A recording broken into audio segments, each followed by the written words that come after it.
Hot dog वाली चुड़ैल माँ बेटी। अरे वाह, मुझे नहीं पता था कि गांव जैसी जगह पर भी शहरों का खाना मिल सकता है। जरा सुनिए, ये अच्छी क्वालिटी के हॉट डॉग ही है ना? मेरे ठेले के हॉट डॉग खा लिए ना तो शहर का स्वाद भूल जाओगे। ये इतने स्वादिष्ट हैं। अच्छा, ऐसा है तो मुझे पूरे 5 देना। वो क्या है ना, जब से मेरा परिवार गांव आया है हम तो शहर के खाने को ही तरस गए हैं। आज सभी को हॉट डॉग खिलाकर खुश कर दूंगा। उस आदमी ने श्रद्धा से हॉट डॉग ले लिए और वो वहां से चला गया। कुछ देर के बाद वहां पर एक और आदमी आया। अरे बहन, जरा खिला दो आज भी एक गर्मा गर्म कुत्ता। जब से तुमने ये गर्म कुत्ता हमें खिलाया है, हमका तो कोई ठंडा कुत्ता अच्छा ही नहीं लगता है। ये गरम कुत्ता नहीं है, बस इसका नाम हॉट डॉग है। इसका स्वाद बहुत लाजवाब होता है। तभी तो रोजाना इसे खाने चला आता हूँ। लोगों को शराब की लत लगती है, हमें तो इस गरम कुत्ते ने अपना दीवाना बना दिया है। गांव में सभी इसी तरह इस शहर की डिश के दीवाने हो रहे थे। श्रद्धा इस डिश को बेचती थी। उसे गांव में हॉट डॉग बेचते हुए लगभग 15 साल गुजर गए थे। वो हॉट डॉग बेचती थी और शाम के समय लगता है कि अब कोई नहीं आएगा। चलो तो अब मैं भी चली जाती हूँ। आज भी मेरी इस हॉट डॉग से अच्छी कमाई हो गई। वैसे कुछ भी कहो, जितनी भी कलाएं हाथ में हो उतना ही फायदा है। मेरी हर रोज कितनी अच्छी कमाई हो जाती है। अब मैं ये पैसे सुबह ही करीब बच्चों के आश्रम में दे आऊंगी। हो सकता है उन बच्चों में ही कहीं ना कहीं वो भी हो। श्रद्धा ऐसे बोलकर वहां से गायब हो गई। अगली सुबह उसने अपनी सारी कमाई को इंसानी रूप में ही अनाथ बच्चों के आश्रम और गरीबों की बस्ती में दान कर दिया। वो हर रोज यही करती थी। वो पूरे मन से हॉट डॉग बेचती और उनकी कमाई को गरीबों में बांट देती थी। ऐसे ही सिलसिला जारी था कि एक रात उसे रूप बदलते हुए गांव की एक औरत ने देख लिया और हे भगवान, तो जिस औरत के शहरी खाने का पूरा गांव दीवाना है वो एक चुड़ैल है। अब तो मैं ये बात सभी को बता दूंगी। सवेरा होते ही उस औरत ने ये बात पूरे गांव में फैला दी। और अरे एकदम ये क्या हो गया? आज कोई भी हॉट डॉग खाने क्यों नहीं आया? श्रद्धा ग्राहकों का इंतजार कर ही रही थी कि उसने एक पूरी भीड़ को अपने ठेले की तरफ आते हुए देखा। अरे इतने सारे लोग मेरे ठेले की तरफ क्यों आ रहे हैं? सभी लोग श्रद्धा के ठेले के आगे आकर खड़े हो गए, जिनमें एक तांत्रिक भी था। आप सभी ऐसे क्यों खड़े हैं? अरे बंद कर अपना ये नाटक चुड़ैल। अभी तक तूने लोगों को बहुत जहर खिलाया है। बोल, तू यहाँ क्यों आई है?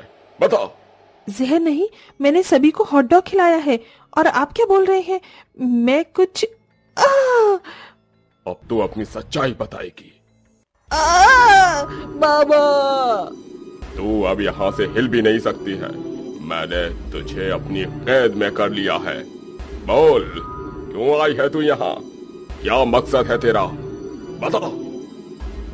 बाबा सख्ती से श्रद्धा से पूछने लगता है। बार बार पूछने पर श्रद्धा ने सभी को सच बताया। जानना चाहते हो कि मैं यहाँ क्यों आई हूँ और क्या मकसद है मेरा ये सब कुछ बेचने का? तो सुनो। अरे गौतम, अब हमारी ये बिरयानी तो चलती ही नहीं है। क्या किया जाए? लोगों को पिज्जा, बर्गर, मोमोज वगैरह में अब ज्यादा दिलचस्पी आने लगी है, इसीलिए वो अब देसी चीजें ज्यादा खाना पसंद नहीं करते हैं। अच्छा, तो अब हम क्या करें? हमारा तो यही एकमात्र रोजगार का साधन है। अगर यही नहीं चला तो क्या होगा? जमाने के साथ साथ बदलना पड़ता है श्रद्धा। मैं सोच रहा था कि क्यों ना हम कुछ दिनों तक घूमने के लिए शहर चलें। हो सकता है वहीं से हमें ऐसा कुछ मिल जाए जो हमारी जिंदगी बदल दे। वैसे आइडिया बुरा नहीं है। हमारी शादी के बाद हम कहीं घूमने भी नहीं गए थे। ठीक है, तो हम कल ही चलते हैं। श्रद्धा गौतम के साथ शहर जाने को राजी हो गई। अगली सुबह ही वो शहर के लिए निकल गई, जहां उन्होंने एक होटल में अपने रहने का इंतजाम किया। और काफी देर से हम बस सफर ही किए जा रहे हैं। चलो श्रद्धा, अब कुछ खाने चलते हैं। ठीक है। श्रद्धा और गौतम रेस्टोरेंट में खाना खाने आए, जहां पर श्रद्धा मेन्यू देखकर बोली, इयो, ये क्या है गौतम जी? क्या इस जगह पर गरम कुत्ता भी मिलता है? चलिए यहाँ से हम ऐसी गंदी सी जगह पर से कुछ भी खरीद कर नहीं खाएंगे। अरे बस पिज्जा बर्गर तक सही था, इन शहरी लोगों ने तो हद ही कर दी। अरे अरे अरे श्रद्धा, सुनो तो सही। क्या हुआ? चुप हो जाओ। अरे पगली, अगर ऐसे बोलोगी तो वहां का मालिक हमें लात मार कर बाहर निकाल देगा। तो देखिए ना गौतम जी, गरम कुत्ता भी कोई। बाहर आओ, तुम मेरे साथ चलो। गौतम श्रद्धा को बाहर ले आया। सभी लोग रेस्टोरेंट में बैठे हुए उनका मजाक बना रहे थे। श्रद्धा, बस इस डिश का नाम गरम कुत्ता, मेरा मतलब हॉट डॉग है। मैं एक बार इसे खा चुका हूं, ये बहुत स्वादिष्ट होता है। ऐसा क्या? तो क्या इसके अंदर कुत्ता नहीं डाला जाता? नहीं, भला कुत्ता भी कोई खाने की चीज है? आपने शायद सही कहा। तो ठीक है गौतम जी, मैं भी ये गरम कुत्ता मेरा मतलब हॉट डॉग खाऊंगी।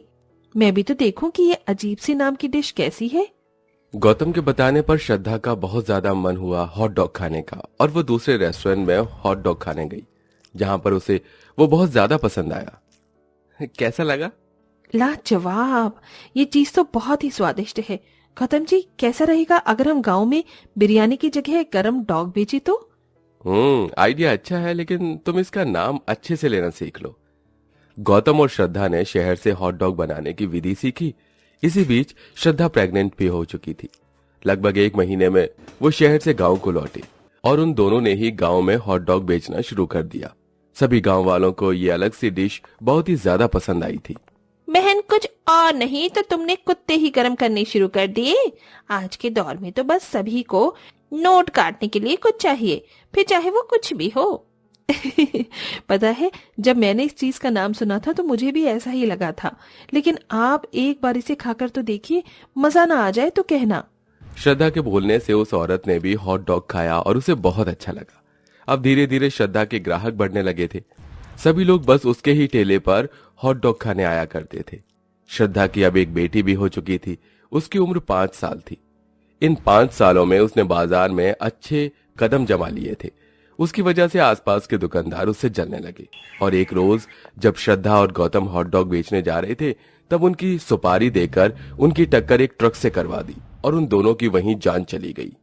उस दिन मेरे पति तो उस तारों के शहर चले गए, लेकिन मेरी 5 साल की छोटी सी बच्ची की ममता ने मुझे इस धरती पर से मुक्त नहीं होने दिया।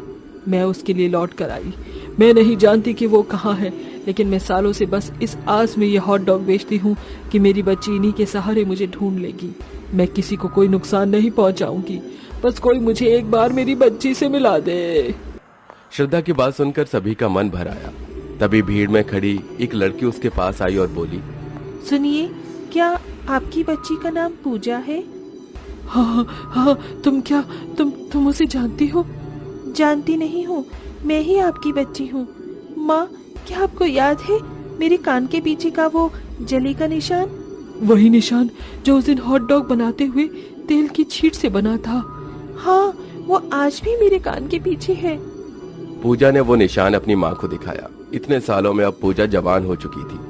अपनी बच्ची को सही सलामत देख श्रद्धा बहुत खुश हुई। पूजा की आंखों में भी आंसू थे। उसने श्रद्धा को गले से लगा लिया।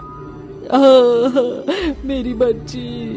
काफी देर तक दोनों माँ बेटी रोईं। अपनी बच्ची को देखकर अब श्रद्धा की अंतिम इच्छा पूरी हो चुकी थी, इसीलिए वो सभी से बोली, मुझे मेरी बेटी मिल गई, बस अब मुझे कुछ नहीं चाहिए। मैं जा रही हूँ। पूजा, अब से तू इस काम को संभालना। मेरी इस कला को मैं तुझे सौंपती हूँ। श्रद्धा ने पूजा का हाथ पकड़ा और उसके दिमाग में अपना दिमाग उतार दिया। अब पूजा के पास भी अपनी माँ की कला थी। इस सब के बाद श्रद्धा को मुक्ति मिल गई, लेकिन उसकी कला आज भी पूजा के पास जिंदा थी। अगले दिन से उस जगह पूजा ने हॉट डॉग बेचना शुरू किया। लोगों को इसके हाथों का स्वाद भी बहुत पसंद आया। पूजा अपनी माँ के काम को आगे बढ़ा रही थी और अब सब कुछ ठीक हो चुका था।